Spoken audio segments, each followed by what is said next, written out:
Ya kan saya udah katakan, kalau Novi merasa tidak menghabiskan uang Agus, silahkan minta maaf sama Agus. Kalau kasusnya HK itu di luar daripada kasus ini, HK itu hanya urusan pribadi, ya. Dan nggak ada kaitannya. Si Novi ini kan dia nggak bongkar-bongkar juga rahasia rumah tangganya HK. HK-nya ini aja terlalu berlebihan. Kalau dari gaya bahasanya kayaknya ada video-video atau foto-foto deh kayaknya gitu. Tapi nggak usah takut. Gue nggak yakin HK berani bongkar foto-foto mesum atau foto-foto apa. Kalau HK berani bongkar foto mesum, saya orang yang pertama melaporkan HK. Ya, HK, lu berani ancam-ancam orang foto mesum, gue yang laporin lu. Ya, walaupun Novi ini musuhnya Agus, ya. Tapi Novi ini masih belum terbukti mengambil uang 1,3 miliar itu. Karena dia sudah menyatakan dia tidak terlibat. Tapi lu kalau ganggu-ganggu Novi sampai Pak Riki mundur itu hebat banget racunnya gitu. Tapi kalau hanya itu jadikan alasan gara-gara dia pernah minum dan mabok tiba-tiba mundur, ntar HK berhadapan sama gue mau berapapun pengacaranya. Ini kita sebagai tim pembela yang lemah gitu, kita pasti bantu. Tapi kalau lu menggunakan cara-cara media sosial untuk menjatuhkan harkat martabat orang, walaupun Novi musuhnya Agus lah kira-kira gitu, Farhad akan turun tangan di situ. Jadi ada keterkaitan ya masalah HK dengan Pastilah dari ceritanya Pak Riki kan HK itu HK itu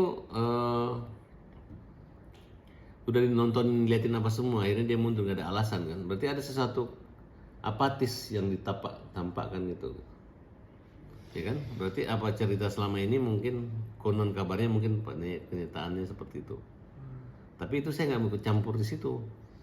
Tapi kalau HK punya kelakuan sehingga membuat seorang jenderal yang membela Novi mati-matian tiba-tiba mundur, berarti ada intik-intik jahat, intik-intik yang namanya media sosial yang menyangkut moral.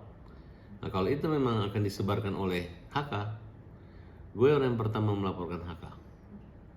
Bang, apa nggak khawatir bang nantinya abang akan kena serangan hujatan dari netizen? Karena kan ini kan bisa dibilang kemungkinan ada dari Novi ini diserang oleh HK. Kalau abang niat membantu, otomatis netizen jadi ada mungkin cuap-cuap lagi nih bang. Karena aku kan orang bicara netral. Kalau Novi ambil uangnya Agus ya hajar dia. Kalau dia diserang dengan di medsos ya kita punya warga negara punya kewajiban untuk menegakkan undang-undang gitu, bahwa itu dilarang loh. Kalau misalnya ada yang jual narkoba terus gue diam-diam juga, ntar kalau gue tangkap juga ntar diserang netizen yang kayak gitu. Ya. Bang, menanggapi juga terkait story-nya dari Novi yang sempat menyinggung mantan pengacaranya bang, seperti ini bang, izin. Itu di situ menjelaskan bahwa dia mengatakan Ada dua pengacara yang kita anggap masih kuliah, ada dua, satu inisial G, ya G, ada inisialnya. Dia menyebutkan inisialnya Jereng, gitu sih bang. Oh baru berita istri mudanya naik media ya, kalau enggak dengan niat palsu harusnya malu dan punya harga diri. Terus saya dari orang-orang istrinya banyak dan masing-masing punya anak istri. Saya pernah ketemu orang. Ya itu kalau si Jereng itu, kalau Jereng itu ya mungkin ini yang ngantuk-ngantuk, mata ngantuk gitu. Mungkin si beloon mungkin. Nah, atau juga Jereng jadi gerong kan bisa juga kan? Ya artinya yang masih kuliah ya kan, dua orang gitu kan, ada dua. Jadi dua-dua bisa gereng, matanya gereng, ada juga satu karena gerong, yurong itu dan antara dua. Oke, gitu. Bang, bisa dibilang tuh dari awalnya ini permasalahan. Yang paling tahu rahasia mereka itu ada mereka sendiri. Dari awal juga saya udah ngomong begitu kok, nggak ada izin ini pengacara, udah dilaporin sama kita. Gara-gara Novi aja anggap dia kayak pengacara kan. Oke, kalau saya sih ketahuan lah kalau pengacara yang berkualitas dan pengacara yang bodong.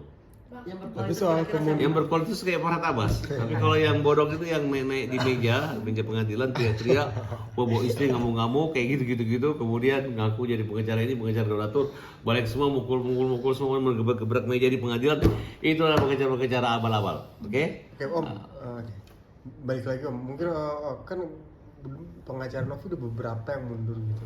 Hampir semua mundur. Iya. Tinggal satu orang aja dari Setara.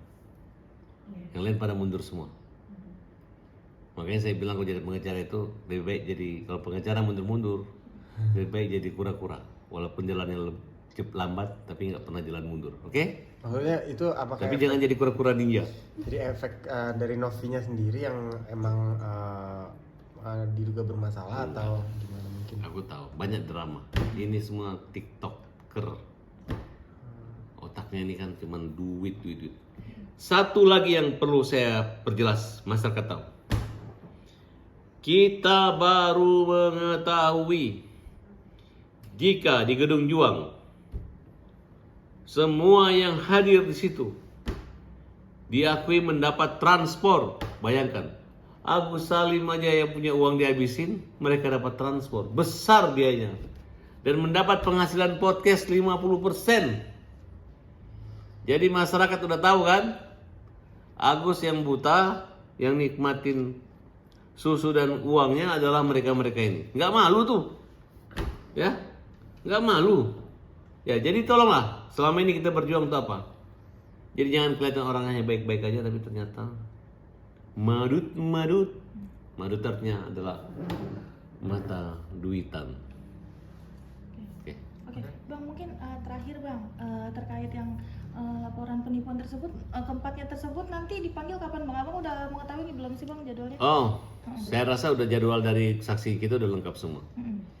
Tinggal dalam waktu dekat pasti dipanggil semua. Minta pihak polisi untuk segera memanggil. Ini uang 1,7 miliar dan menciptakan kegaduhan karena uangnya dibawa ke daerah bencana. Daerah bencana ini akhirnya jadi bencana 2 kali. Udah kena bencana alam, kena lagi bencana hukum, ya. Jadi ini bukan kisah keluarga berencana, tapi bencana yang bertubi-tubi, yang terencana, yang diskenariokan oleh Pablo, Jerry, Denny Sumargo, dan Abu-Abu Novi. Nah, jadi saya bicara terang-terangan karena saya mengutip dari podcast dan beritanya semua. Oke, dan tidak akan berkutik. Begitu penggugatnya bodong cuma 2, tambah kau. Berarti Denny Sumargo menghabiskan uang Agus membawa ke NTT hanya gara-gara seorang lawyer yang gak jelas mendapat kuasa dari 2 orang. Dari 2 orang. Cuman 2 dibilang 8.000. Ya. Jadi kakinya semakin rapuh. Tidurnya semakin gak nyaman. Mau dibilang pahlawan, tapi sudah mulai letih, mulai terasa kesalahan, aroma kesalahan. Ya, dulu mereka tertawa, siapa yang terakhir? Dulu Agus menangis, tapi siapa yang terakhir menangis? Farhad Abbas, pembela kaum lemah. Terima kasih.